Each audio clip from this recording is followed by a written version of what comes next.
Hello, children. Hope you all are doing good. So, today I'll tell you about nouns. It is the first chapter in your grammar. But before that, I would like you to learn about the basics of the grammar. Rather, you can say the pillars of the grammar, without which you can't even make a single sentence. Okay? So, we'll start with the parts of speech. You have to learn and practice these parts of speech very well to learn the grammar in a proper way. So let us see. I have made a chart to make you understand. So I hope it will help you to understand this portion. So let us see. Let's have a look. Parts of speech. There are 8 parts of speech. So, children, what are these parts of speech? These are the main basics or the pillars of the English grammar. To know English grammar in a proper way, you have to learn these parts of speech very well. And you need these parts of speech in each and every step of learning grammar. So, the parts of speeches are noun, pronoun, adjective, verb, adverb, preposition, conjunction, and interjection. So the first thing we'll take there is noun. So children, we all are having some names, isn't it? We are having names. All the things are having names. So noun is the name of a person, place, animal, or thing. There are different types of nouns: common noun, proper noun, collective noun, possessive noun, abstract noun, countable and uncountable noun. So, what is proper noun? The name of a particular person, place, animal, or thing is called a proper noun. When a name is given to any particular person, when we know that this is that person, okay, this is called proper noun. For example, Mrs. Gupta. See, the name is given February. We are mentioning the name of the month here, February. London. We are mentioning the name of the country. Okay, so these are called the proper noun. Common noun. Now, what is common noun? The name of any general person, place, thing, or animal. General means it can be like when no name is given there. Okay, like boy. See here, no name is given. It's a boy only. Dog. See, sometimes we give our pet dogs some special names. That time it will be a proper noun.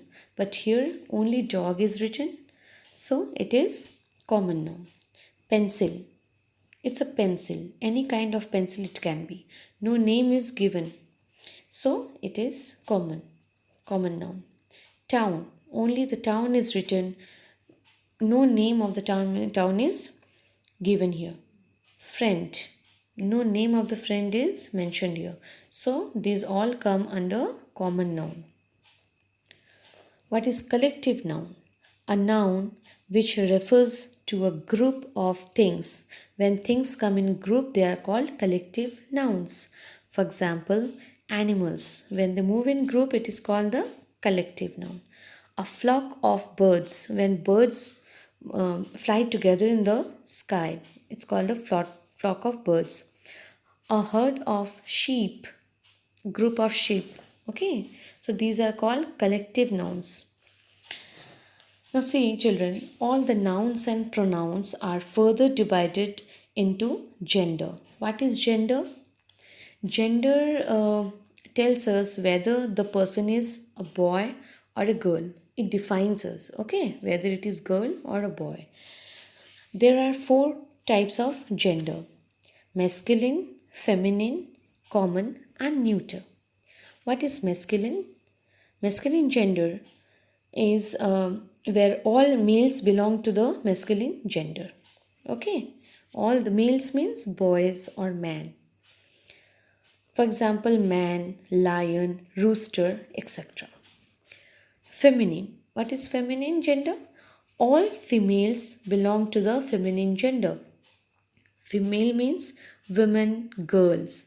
Okay, women or girls. So all females belong to this feminine gender. For example, woman, lioness, hen, etc. The common gender. See, when we talk about like a friend, no name is given. It may be a girl or boy. Only friend, when we talk about only a friend, it means it is common gender. Cousin. Cousin can be your brother or sister. So only when we use cousin, that is common gender. Like nouns that can either be male or female belong to this gender.